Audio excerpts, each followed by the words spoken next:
Hello, good evening. This is your Lola Vlogger, Lola Amalia, just me Amalia.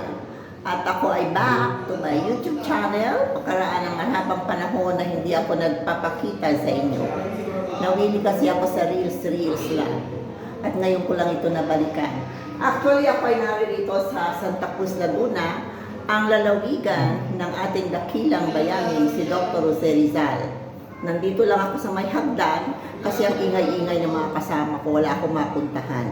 Kaya dito ako sa may hagdan. Medyo maganda ang lights dito. So, gusto ko lang sabihin sa inyo na itong vlog na ito ay may kinalaman sa paggunita natin sa ika-103 kaarawan ng ating pambansang bayani, si Dr. Jose Rizal. At alam natin na napakamurang edad siya pumanaw. Hindi dahil sa natural na dahilan kung hindi siya ay pinatay ng mga Kastila. Actually, ang mga bumaril sa kanya ay mga Pilipino na napilitang gawin yun dahil sa utos ng mga namamahalang Kastila. So, masakit yun sa kanilang kalooban. At katunayan, yung isa sa mga naging bahagi ng napaka-tragic na pangyayaring ito sa ating kasaysayan na si Blas Hizon ay nagsalaysay na after na mamatay si Rizal, nabarilin si Rizal, executed si Rizal, ay umalis siya sa paglilingkod sa pamahalaan Kastila at sumama siya sa katipunan, sa mga revolusyonaryo. So, napakamurang edad na pumanaw si Rizal, edad na 35. Subalit, hindi natin pwedeng sabihin, sa murang edad na yon, wala siyang naiwanang maganda sa ating bansa. Ang dami niyang naiwanan at hindi natin kayang tapusin sa loob na 1 taon o marami pang taon ang pagsasaliksik at pag-aaral sa kanyang buhay. At ang gusto kong anuhin dito ay si Rizal bilang isang tunay na Pilipino na nagmamahal sa kanyang bansa. Nang maliit pa lang siyang bata, ay mayroon na siyang ganyang matinding pagmamahal at ika nga ay pag-iisip. Dapat nakikita niya ang kalupitan ng mga Kastila sa kanyang bayan, sa Calamba, Laguna.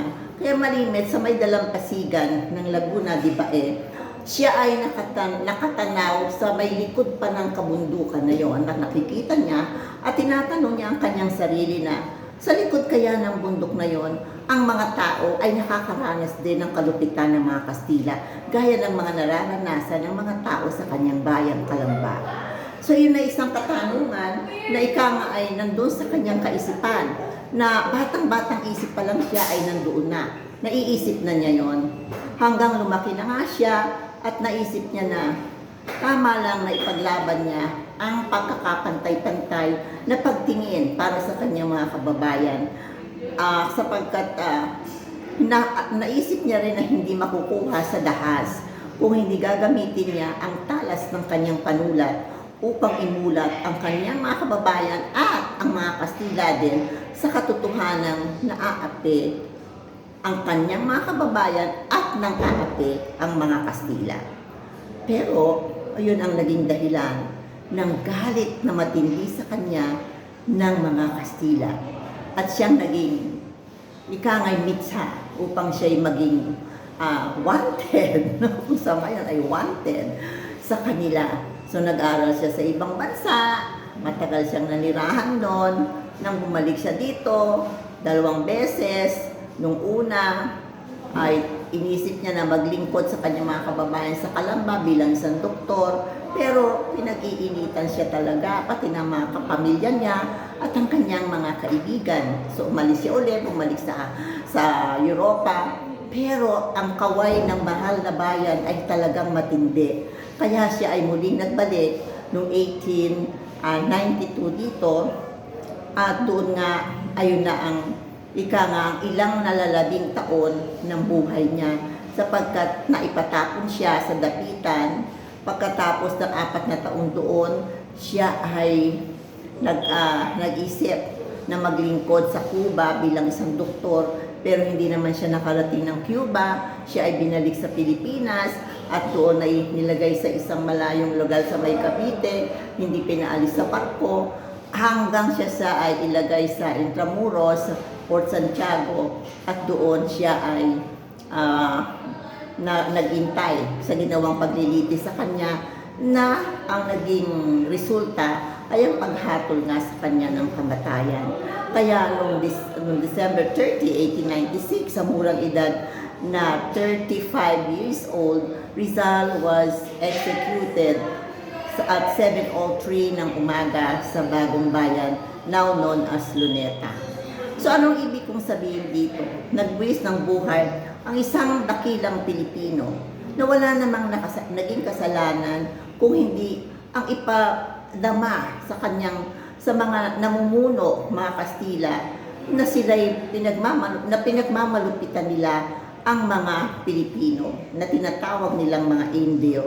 Pero ang naging sukli sa kanya ay siya ay ma-execute nga. Kaya nakakalungkot.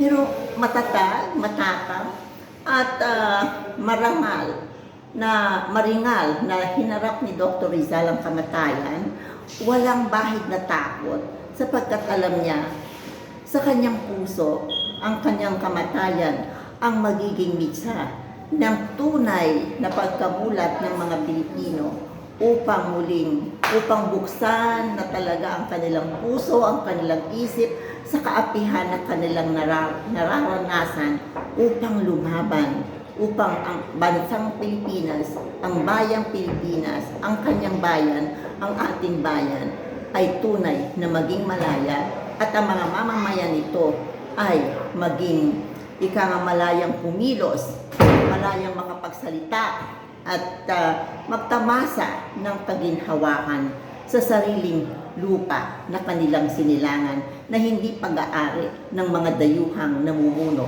noong panahon na yon. So, tomorrow, as we commemorate the 163rd birth anniversary of our national hero, Dr. Jose Rizal, let us reflect on the sacrifices of this great man, and let us think of our country, of the national interest, of the national interest, not of personal interest, which is happening today. Wala tayong ginagawa ngayon kung hindi politika. Wala tayong ginagawa ngayon kundi magsiraan ng siraan. Pasamain ang imahe ng ating pamahalaan. Pasamain ang imahe ng mga naglilingkod sa ating bayan. At mayroon din namang mga leader tayo sa ating bayan na hindi ginagawa kanyang tungkulin para sa ikabubuti ng bansang Pilipinas at ng mga mamamayan nito. So mag-reflect tayo. Are we living up to the ideals of Dr. Jose Rizal, of love of country, of sacrifice for one's country, of thinking of national interest instead of personal interest? Are we guilty of being very selfish instead of being selfless for the love of country, for the love of our fellow men? So tomorrow, I give my salute to this national hero, Dr. Jose Rizal, whose love for our country is definitely one that we should all emulate. Every one of us, young and old, should emulate the kind of love, the kind of sacrifice that Dr. Jose Rizal gave for our country, for our people, especially to the youth of our land. So, reflect tomorrow about the life of a great man named Dr. Jose Protasio Rizal. Good night. I'm logging here direct from Santa Cruz, Laguna, the province of the national hero, and I'm happy to be here and spend his day of birth in his own province. So bye-bye for tonight. I hope I can still give you more vlogs in the future. Bye-bye! This is your Lola Vlogger, Lola Amalia, just me, Amalia. Please do subscribe, watch, of course, share, and if possible, give your comments. Bye-bye!